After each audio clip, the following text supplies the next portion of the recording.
Civic sense एक ऐसा शब्द है जिसे हम सब सुनते हैं और जिसकी कमी की शिकायत भी अक्सर करते हैं। पर क्या हम इसकी असली वजह जानते हैं? आज हम जानेंगे कि ये समस्या असल में वो है ही नहीं जो ज्यादातर लोग सोचते हैं। चलिए दो बिल्कुल अलग तस्वीरों को देखते हैं। एक तरफ है कोपेनहेगन जैसा शहर जहां हर चीज अपनी जगह पर है, बिल्कुल व्यवस्थित, यहां तक कि एस्केलेटर पर भी लोग एक लाइन में चलते हैं। और फिर दूसरी तरफ है हमारे कई शहरों की रोज की भाग दौड़, वो क्योस जिसे हम सब जानते हैं। ये इतना बड़ा फर्क देखकर मन में एक सवाल तो उठता ही है ना, कि क्या कुछ लोगों में सिविक सेंस मतलब पैदाइशी तौर पर ही कम होता है? क्या इसका कोई जेनेटिक कनेक्शन है? लेकिन इसका जवाब एक बड़ा नहीं है, बिल्कुल नहीं।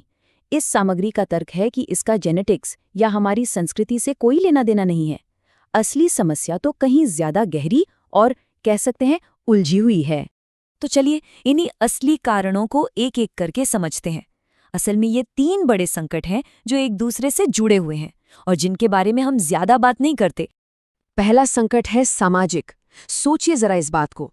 हम कचरा उठाने वालों को कूड़े वाला कहते हैं, जबकि कूड़ा तो हम फैलाते हैं। हमारे समाज में जातिवाद और वर्गवाद की जड़ें इतनी गहरी हैं कि सफाई को किसी और का, एक निचले दर्जे का काम माना जाता है।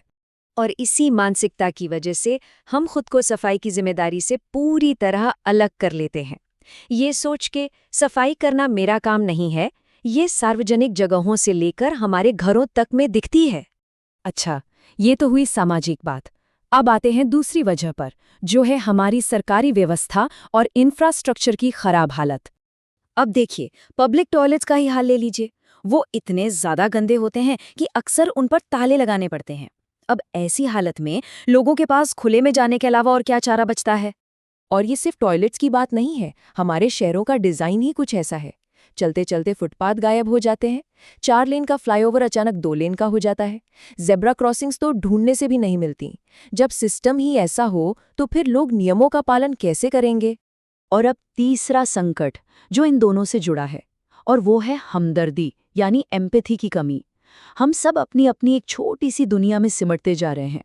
इसका नतीजा होता है एक तरह की भेड़ चाल।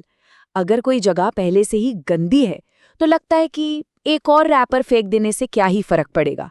लेकिन वही लोग एयरपोर्ट या मेट्रो जैसी साफ सुथरी जगहों पर गंदगी करने से पहले सोचते हैं, है ना?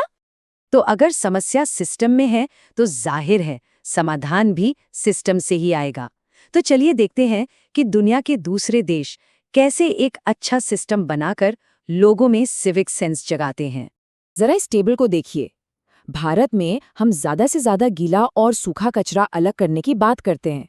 वहीं डेनमार्क में कचरे को 10 से भी ज्यादा अलग-अलग तरीकों से बांटा जाता है।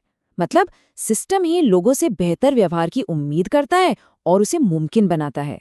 और देखिए, ये सिर्फ नियमों की बात नहीं है। सिस्टम कितना स्मार्ट है। जब कोई ड्रिंक खरीदता है तो बॉटल के लिए एक छोटी सी डिपॉजिट देनी पड़ती है।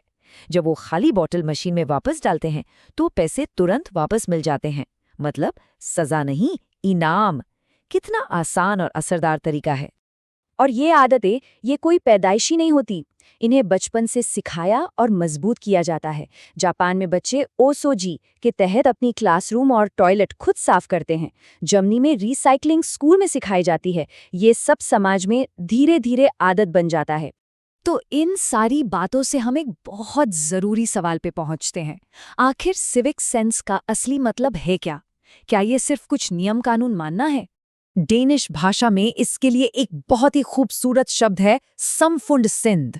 इसका मतलब है एक ऐसी सोच जिसमें समाज का भला अपनी भलाई से ऊपर रखा जाए, एक साझा जिम्मेदारी का एहसास। तो असल में सिविक सेंस सिर्फ नियमों का पालन करना नहीं है। ये तो बस ये सोचने की आदत है कि मेरे किसी भी काम का असर दूसरों पर क्या पड़ेगा। जब हम कचरा फेंकते हैं तो ये सोचना कि इसे किसी और को उठाना पड़ेगा। यही है असली सिविक सेंस, एक्शन में एम्पैथी।